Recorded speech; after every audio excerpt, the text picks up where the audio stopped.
If you missed your favorite show or interview, visit episodes on our website at theworldtoday.news. Our live shows are also on X, Facebook, YouTube, Rumble, Kick, and Twitch. Now there really is no reason to miss out on anything on theworldtoday.news.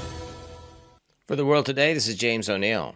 Russia launched over 500 drones and 24 missiles at Ukraine overnight, primarily targeting energy and civilian infrastructure in western and central regions, injuring at least 5 people, Ukrainian authorities reported Wednesday.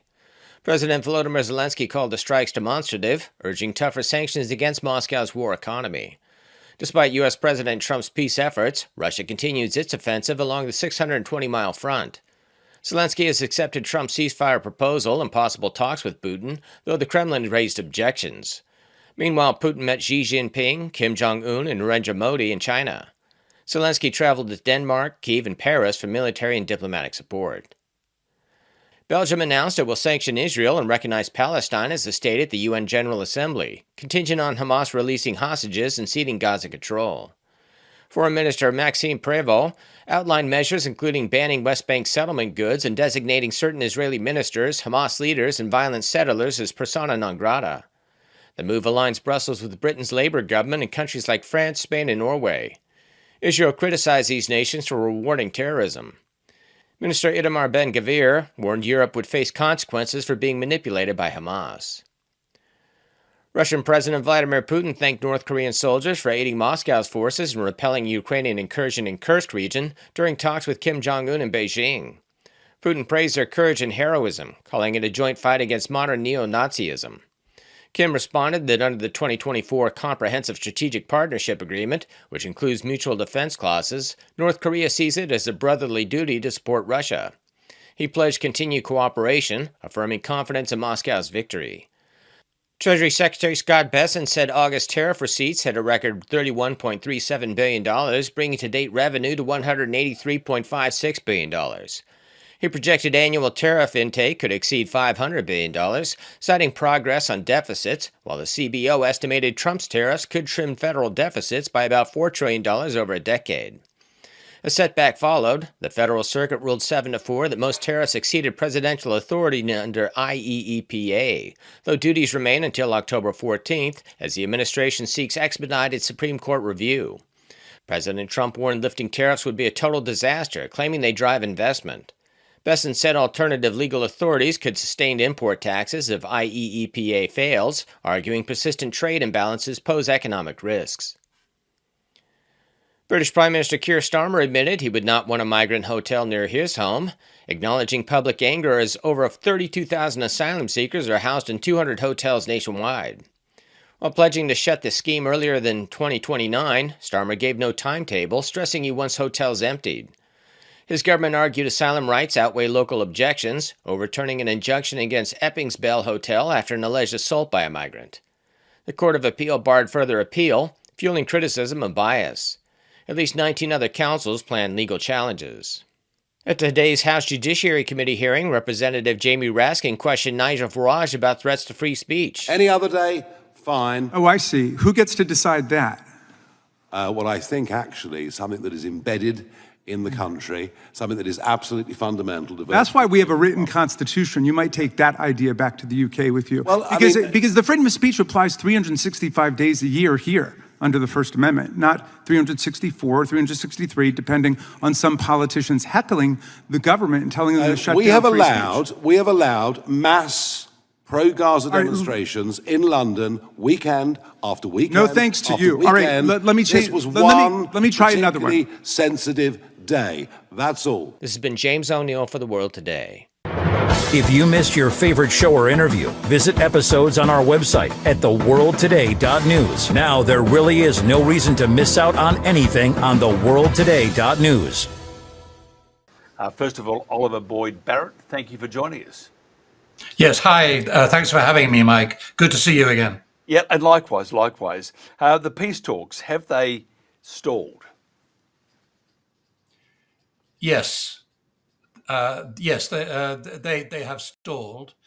Putin has not budged significantly from Russia's position, and Zelensky has reiterated today that Ukraine has it rejects any proposal from Russia short of Russia giving all of the territories that it currently occupies back to Ukraine. So the talks in Anchorage, which excited some commentators who drew comfort from seeing civility between Putin and Trump, from seeing Putin's willingness to travel onto U.S. territory in order to talk to Trump, and doubtless to explain to Trump directly, without the intermediation of Trump's advisors, as to what exactly Russia's position is.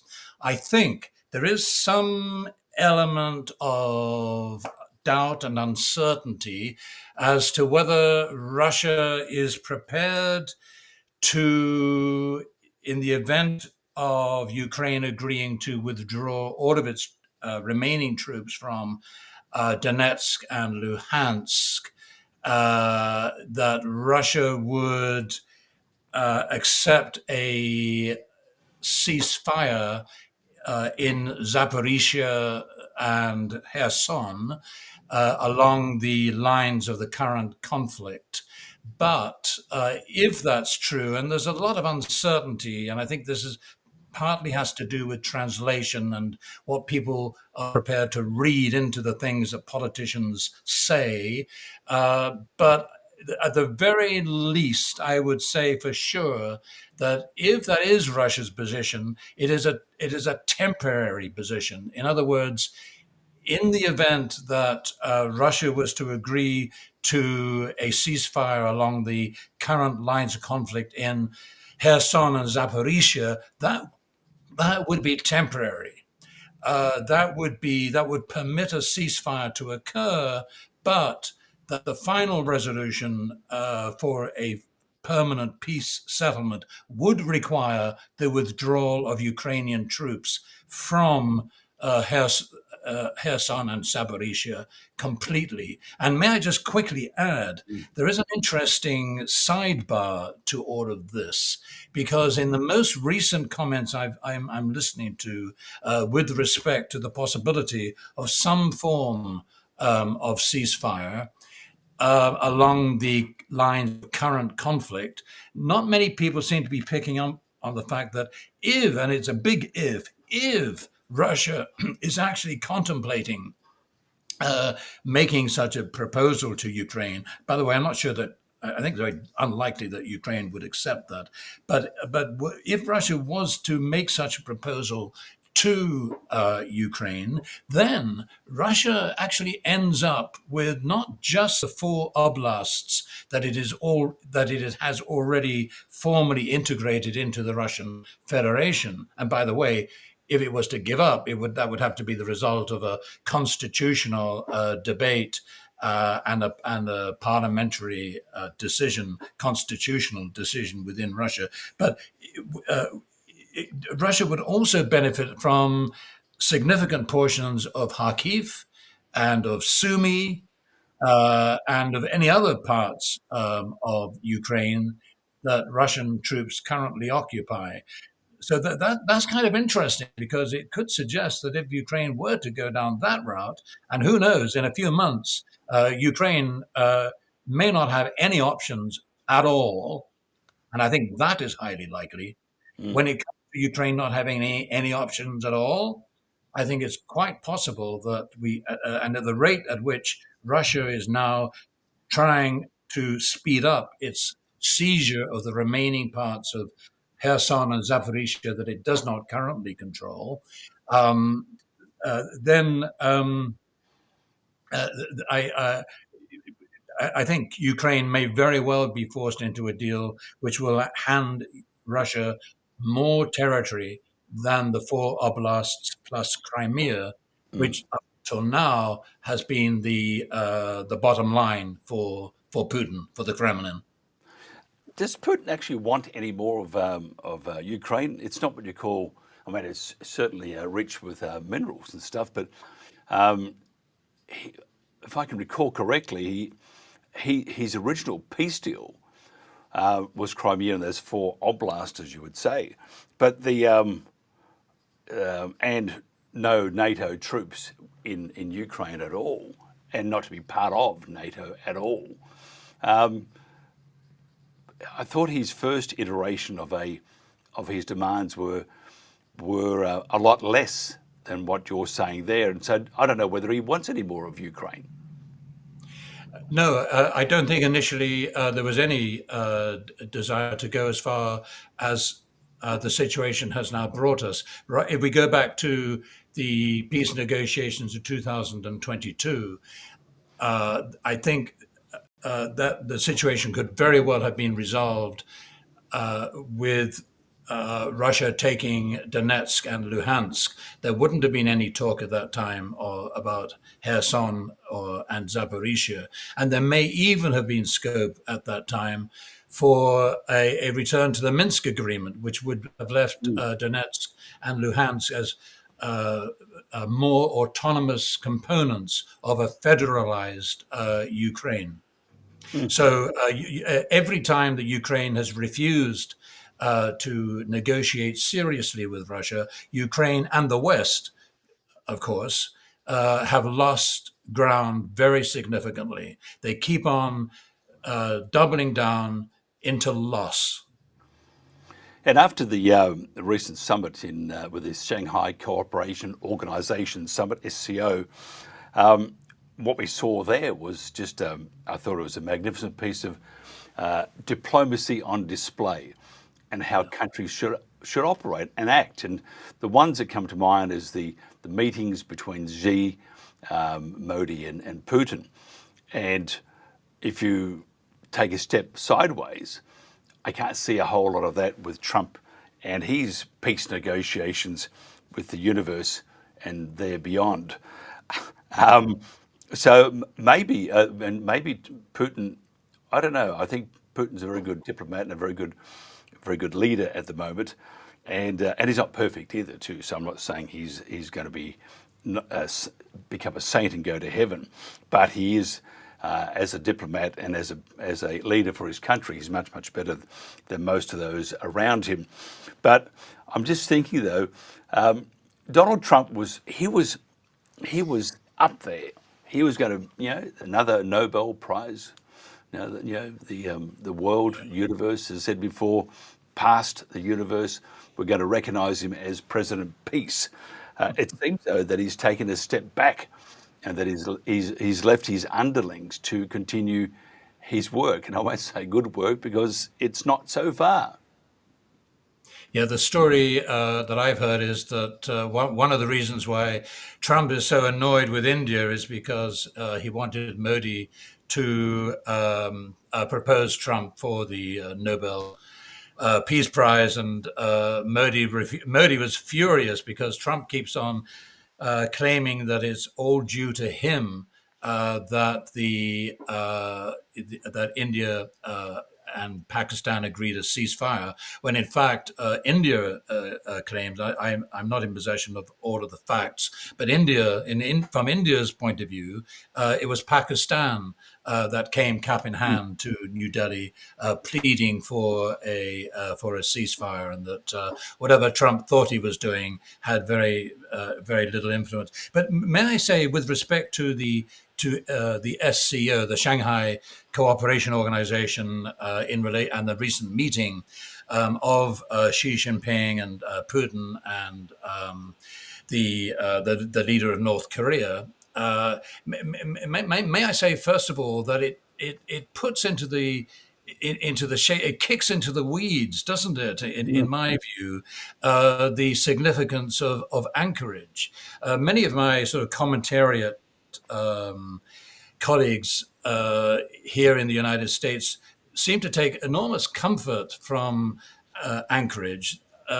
They truly believed that Trump was truly interested in peace, that Putin seemed to be working his very best diplomatic magic to show Trump that Russia was very willing to improve Russia-US relations.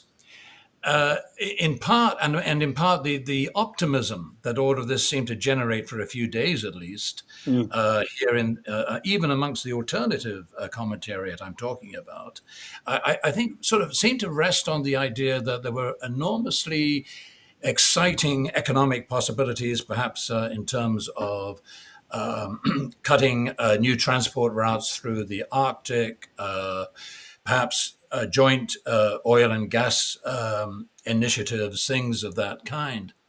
But I mean, those possibilities exist. But to imagine that they amount to more than a hill of baked beans in the minds of Russia and Russian economists is just fanciful when you compare that with the actual, the real, the concrete relations and construction of gigantic programs for economic development that are going on now between China and Russia, including, amongst other things, the agreement with respect to the Power of Siberia pipeline, which will further increase the size of the Chinese oil and gas market for Russia, which will then quickly dwarf whatever revenues Russia used to receive from Europe for cheap Russian oil and gas. The one thing I think that on this side of the Atlantic, that even the alternative commentariat seems to have great difficulty in acknowledging, and this is very important, there seems to be great difficulty in accepting the fact that the formal foreign policy of the United States, as spelt out in the Wolfowitz Doctrine of 1992, and then the Bush Doctrine of 2002, all of these representing a kind of glorified or globalized Monroe Doctrine, which goes back to 1823, in which demarcated U.S. hegemony over Central and South America. The formal foreign policy of the United States is one of dominance, is one of hegemony. I mean, it's not difficult. It's not rocket science. It's spelt out in formal documentation that the United States will brook no opposition to its hegemony, either global or local. So anyone who imagines that if Trump sweet talks Putin, or Putin seems to be interested in trade deals with the United States, and that on that basis the world is going to change, they are very, very badly misinformed and thinking incorrectly about the real nature of global power. The real nature of global power, as Xi Jinping very clearly spelled out last Monday in the SCO meeting. The real nature of global power is what the SCO and the BRICS, which greatly overlaps the SCO, are attempting to reverse. That is to say, the US commitment to hegemony. How? By observing the basic principles of the UN Charter, the true source of legitimacy in international relations, not the totally absurd and insulting rules-based order that seems to have been invented over a margarita, perhaps, by the crooked and incompetent Biden regime. I'm just the peace talks. Is China a key player in the peace talks? Do you think they'll back Russia? And what has China said so far about the conflict and the prospects of peace? China has said a lot about peace. China, like Russia, I think China more fundamentally, in previous comments that have been made both by Xi Jinping and by Wang Li, I think China has an even more profound grasp of the way in which the world needs to change, the new forms of global governance that we need to construct, not in place of the UN, but to strengthen and to build upon what will have to be a reformed UN, but nonetheless a UN whose principal founding document, the UN Charter, is still incredibly powerful and vigorous and meaningful and inspiring. Russia, up until now, I don't say there's any disagreement between Russia and China on the importance of moving in this direction, not at all. But I think Russia's preeminent preoccupation up until now, in the light of the conflict over Ukraine, Russia's preeminent or preoccupation, I should say, is the security of Russian borders. Russia's position, because of the decision by the West to push NATO ever more relentlessly eastwards to the very borders of Russia itself. NATO's rhetoric has always been European security.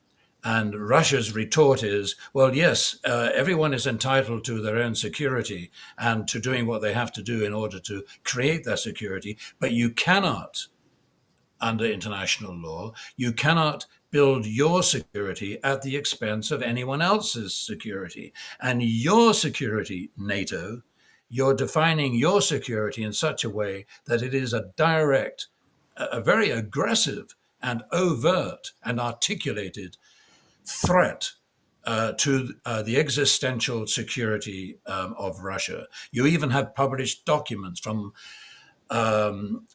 military industrial complex related think tanks such as the RAND Corporation, which in its 2019 report called Extending Russia, it spelt out exactly what we have witnessed since 2022. That is to say, using the use of the West, the use by the West of Ukraine as a tool to begin to dismantle the Russian Federation by bringing about what they fondly thought was going to be regime change in Moscow. So that has been, quite understandably, Russia has been concerned with that end of the security discourse, if you will. But the truth is, no one is secure with the current gang that control foreign policy in the United States. These guys are out of control, as is witnessed by the ruthless disregard for the genocide that is occurring in Gaza, Israel's annexation of various parts of the West Bank, Israel's invasion of southern Lebanon, Israel's invasion of Syria, Israel's threat to invade Iraq, Israel's actual attacks on the sovereign nation, unprovoked attacks on the sovereign nation of Iraq. This is Israel totally backed in every respect by the United States. Israel as a tool of the United States is flouting international law left, right, and center, murdering God knows how many tens of thousands in the process. There is no international law that's actually working at the moment for so long as U.S. enjoys hegemonic status. And we saw it's a relatively small, but it's nonetheless very, very dangerous development that we just saw the other day, where the Americans destroyed a small craft coming from Venezuela, which the State Department and the Pentagon claimed was a drug vessel. even a kindergarten child would know that even if you really thought that such a vessel was carrying drugs to the United States, obviously you don't just fire and murder the people on that vessel. What you do is you stop them. You inspect the craft, and if necessary, you apprehend the people on the. It's what we are witnessing is criminality just beyond belief, and that has to stem from some extraordinary deluded sense of impunity, which spells out the very reason why U.S. hegemony, why China. We look to China and Chinese leadership and Russian and Brazilian and Indian leadership in the BRICS. We look to them to restore some semblance of rationality in international relations, because we sure as hell are never going to get it from the kind of political machinery bought out as it is by APAC and all other kinds of special interests and controlled predominantly by extremely wealthy people and their billionaire backers and corporate paymasters. This system is structured in such a way no good can possibly come of it. Tell me this: the Europeans.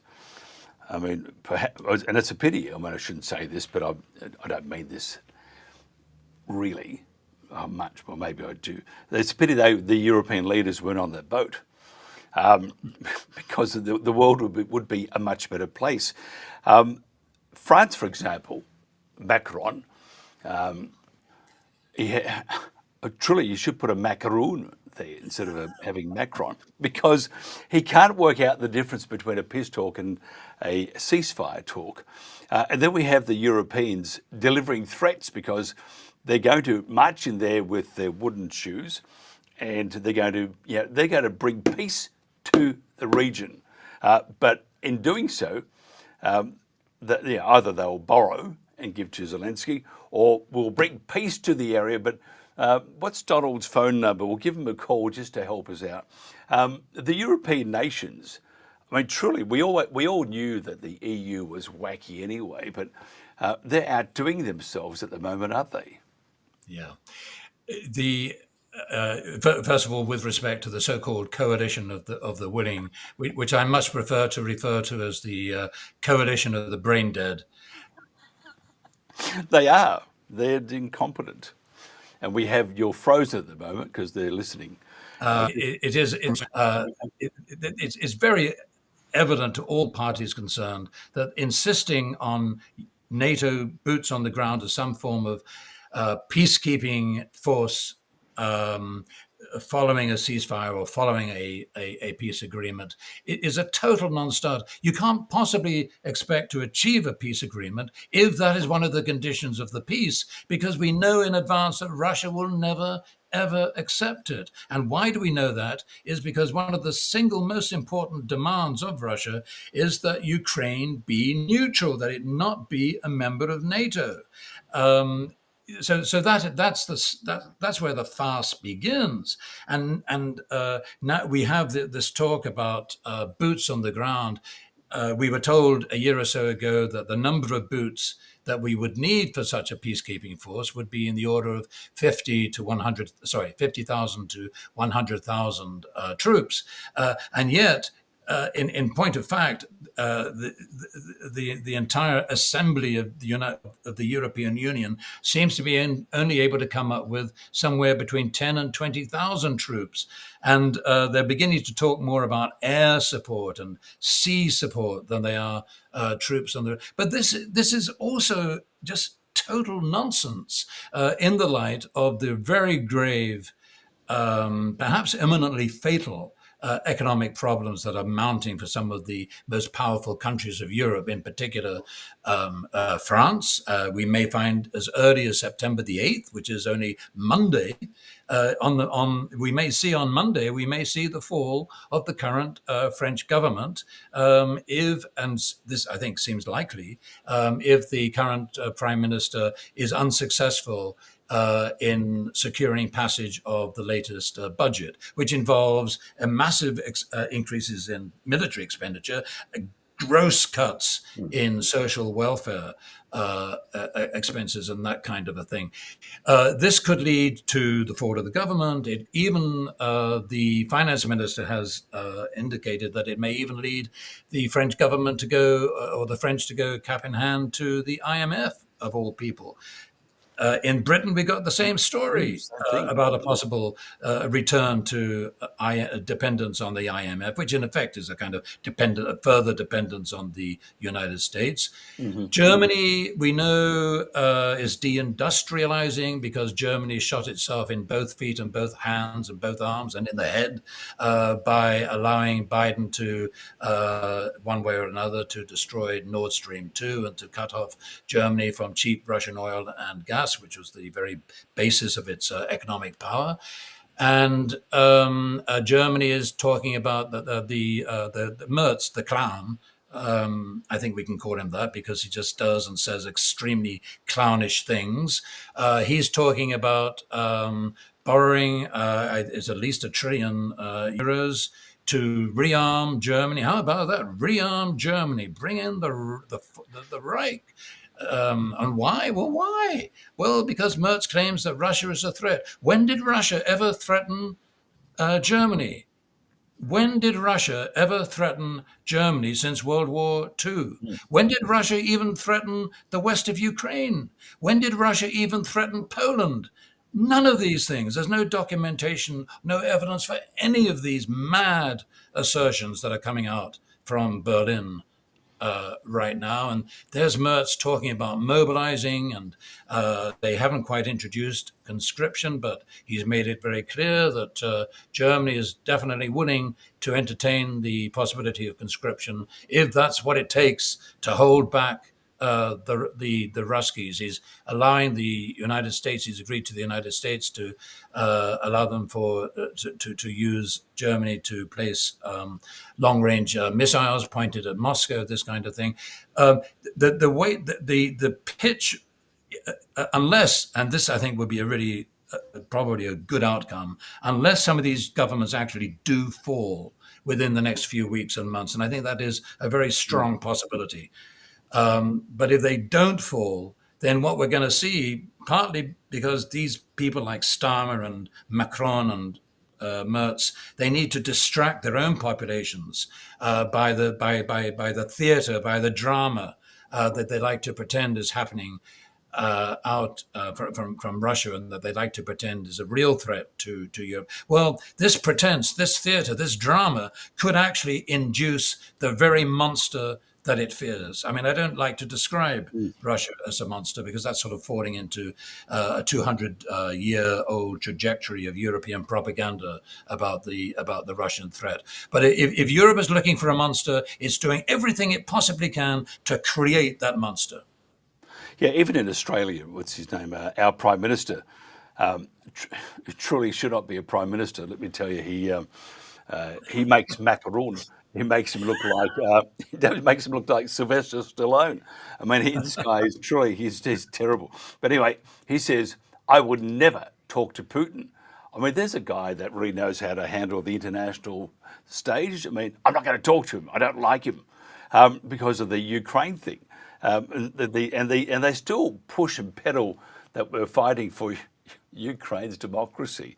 But tell me this, a couple of things. If, for example, they became all Sylvester Stallones in their own figment of their own imagination, and that they said, we're going to attack Russia, if Putin went boom, do you think they would back down? Because it's hard to do it with wooden shoes and probably wooden guns because they haven't got a whole lot. And when they were talking about arming Zelensky, we'll borrow and give him billions of dollars and send ourselves belly up. I mean, that was a great plan. The thing that could probably sort all this out is if Donald Trump would stop bashing China and start dealing with China and Russia. Unfortunately, I don't think we can look to Trump. First of all, I don't think Trump is intellectually and psychologically capable of doing anything useful for more than a couple of minutes, and then he has to revert to his usual totally Mad Max role. But behind Trump, I mean, Trump appointed all of these idiots that he's got in his cabinet, let us call them, who are funded by AIPAC and the Zionists, and they're also just very, very stupid, because that's what the American educational system produces. It produces idiots simply by not informing them, not educating them properly. So you can't hope. You can't expect anything from Trump, nor from his administration, nor from Senate, nor. This is what I said, as I said earlier. This is the tragedy of this historical moment, that we have developed here a political system. We have seen the corruption of a political system so deep, so profound that nothing good can come out of it. Is the answer some form of? I don't know. I do not know. I live in suspended despair. And not suspenders. I'm just. What about the security guarantees? Do you know what they are? Because I mean, and it really changes every. I mean, when your glowing commendations of Donald Trump's intellect were. I mean, they must change 4 or 5 times. You know, I'm always told off for being so blunt, and you've outdone me, and I am very, very happy with this. You know, I will get in trouble later. You know that by our producer. But what are the security guarantees at the moment? Well, if we're talking about the so-called security guarantees for Ukraine following a ceasefire and/or a peace agreement, you know very well that Russia has all along insisted that what is needed is a peace agreement, and then when you have a peace agreement, then you can move to a ceasefire. And if there is a good thing to say about Anchorage, then maybe it is that Trump immediately, having gone into Anchorage, saying again and again and again that what we need is a ceasefire, he just had 5 minutes with Putin, and he changed his mind and said, no, the ceasefire is not important. What's important is a peace agreement. And then, all right, so you have a peace agreement, and everybody wants to know, so how can we be sure that this peace agreement will be secure? I mean, as though this was a tremendously difficult puzzle to work out. It isn't. I mean, we got historical examples like Austria. I mean, Austria became neutral without any foreign troops, forces having to be placed in Austria. It's really not that difficult once you've reached once you have arrived at the peace agreement. The security guarantees that the Europeans keep on and on and on chattering about is, well, we need troops on the ground from some of Ukraine's friends and sponsors. Yeah, it's true.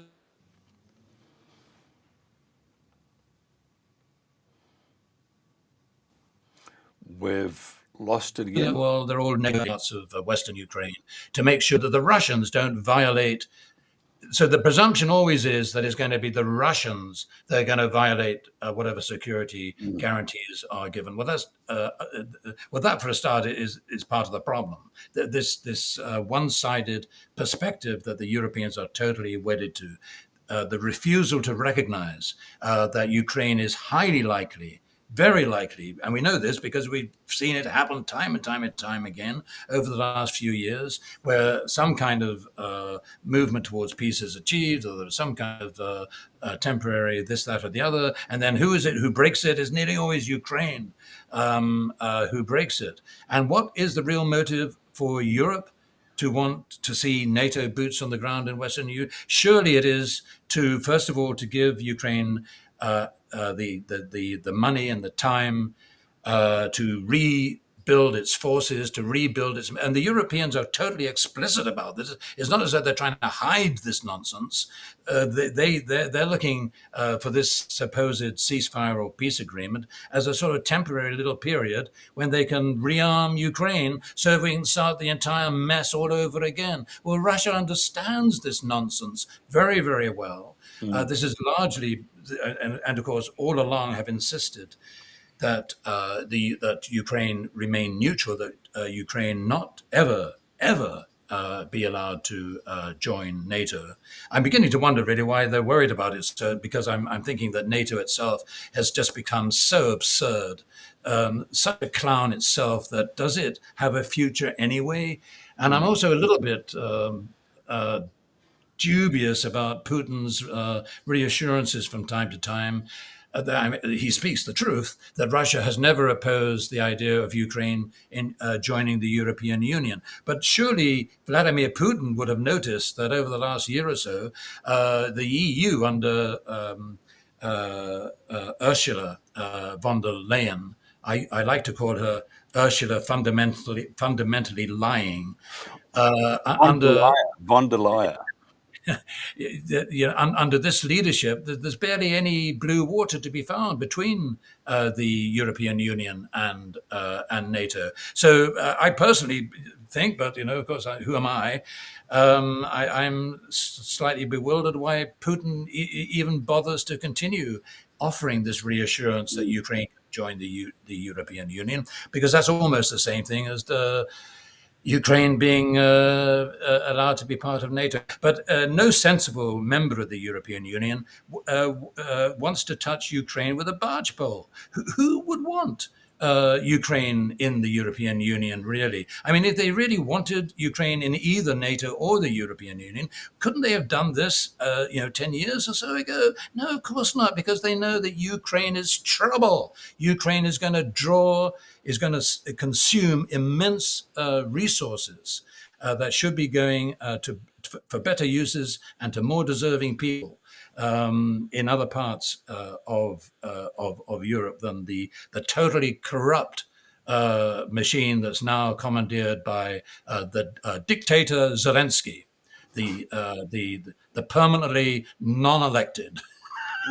But he's enjoyed the fruits of his success.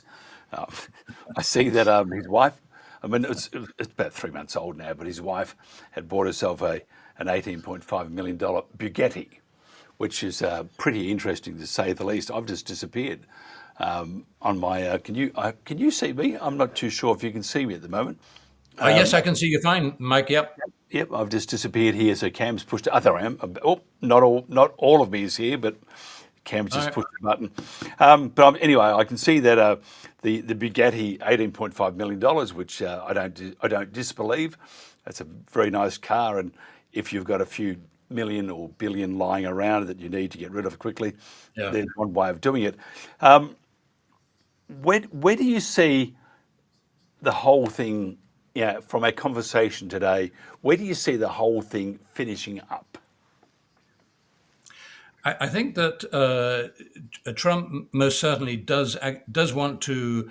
I won't say abandon Ukraine, but he does, as we now know, and as he does explicitly say, and I think to an extent we can believe it. He wants to get the United States out of Ukraine. He's quite happy. More than happy for the Europeans to continue to fight the war if they want, so long as they buy the weapons, which of course they have to buy. They're running out of weapons anyway, and they're going to have to, because they're deindustrializing, they've no longer got the capability to produce weapons at the scale that they would need to win the war against Russia over Ukraine. So they're going to have to buy these weapons at enormous expense, of course, from the enormously profligate, how shall I say, profit-minded U.S. weapons manufacturers, who, of course, will surely put up the prices as quickly as they can when the orders start coming through. So Trump is very happy that Europe spends European money and spends it on American weapons manufacturers so that those weapons can then be provided by Europe to Ukraine. I mean, how ridiculous is all of this?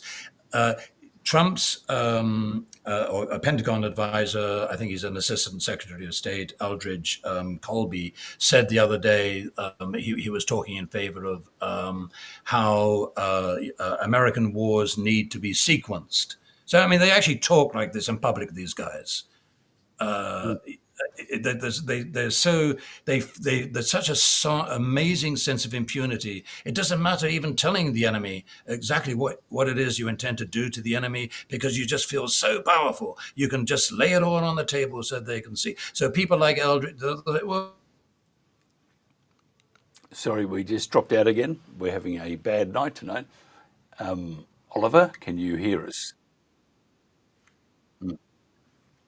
although there are some other fronts. We will have to wait to see what happens in Iran, where many people expect there will be a further continuation of the war within the next few weeks. And, well, I'm kind of looking at Venezuela, because who knows, we may be opening, the United States may be opening another front in Latin America, and yet another pathetic United States bid to counter the growing influence of China throughout South America, particularly in view of the massive new port that China has just recently completed in Peru, which will compete with the traffic through the Panama Canal. So sequencing the wars, going back to the main point, Mike, if I may, that one main point that I don't think anyone for a single second should ever forget. U.S. foreign policy is based on the idea of hegemony, on dominance, of suppression, of competition against the United States, whether it be global or whether it be regional. And if you just allow that basic truth into your brain long enough, then I think you can begin to see the world in a useful way. Absolutely, very, very interesting indeed. Your knowledge and your insight is second to none. Just as a final thought, the meeting in Alaska, do you think by any chance Putin was looking at where he could build his next house? Because, I mean, that used to be Russia 150 years ago. So I'm just thinking maybe he thought, well, do I have a deal for you, Donald? And who knows? But who knows? Because it was like until 1867. So yes, and it is. Yeah. Sorry, Mike. I mean, it reminds me how often I find those traces not so dead. I find those traces of Russian heritage throughout the United States and along the west coast of the United States, where not that long ago the Russians were very important in developing the fur trade and boosting early trading patterns of the new United States of America, or from even before then. And wouldn't it be lovely if, for once, just Russia could, that the United States could open its heart to this amazing variety of international influences that have shaped this very problematic country. That have shaped it, that have helped to shape it. If people could just embrace that and learn from it and begin to build on those connections, then maybe we begin to think seriously of a new and a different world and a more informed governance from Washington. Wishful thinking. Oliver Boyd-Barrett, it's always a pleasure. Thank you for staying up for us. I know it's very late there. Do you follow NFL football, by the way? Not so much. No, I regret to say. A friend of mine, a news guy, he lives in Santa Rosa, and he follows, I think is it the 49ers? But he did not seem very happy tonight, so I presume they're not doing very well. But you can't help bad luck, so don't follow them anyway. Oliver, thank you very much. Have a great weekend. All the best. Thank you, sir. This is, by the way, The World Today. Thank you very much for your time this week. A few technical issues, which we will iron out as we move along. Next week, a new program we think will be starting. A slight adjustment to the schedule, because I will collapse, and if I don't collapse, Jen will collapse, and one of us will collapse. But there's some minor changes coming next week, but we are still going to do the three hours per day, and maybe just diversify somewhat. Again, thank you very much for your time this week. Appreciate it more than you know. If you want to follow us, by the way, go to X. Just follow us. That would help us enormously. We're still young, still embryonic, but it would help us. And also maybe on YouTube or Rumble, just maybe become a subscriber there and find out what's happening with all those here, which is only a couple, at the World Today. Cam, thank you very much for your help this week. This, and by the way, he broke his glasses, so he's not very happy. Can't see a thing. Anyway, good on you. This is the World Today. Thank you.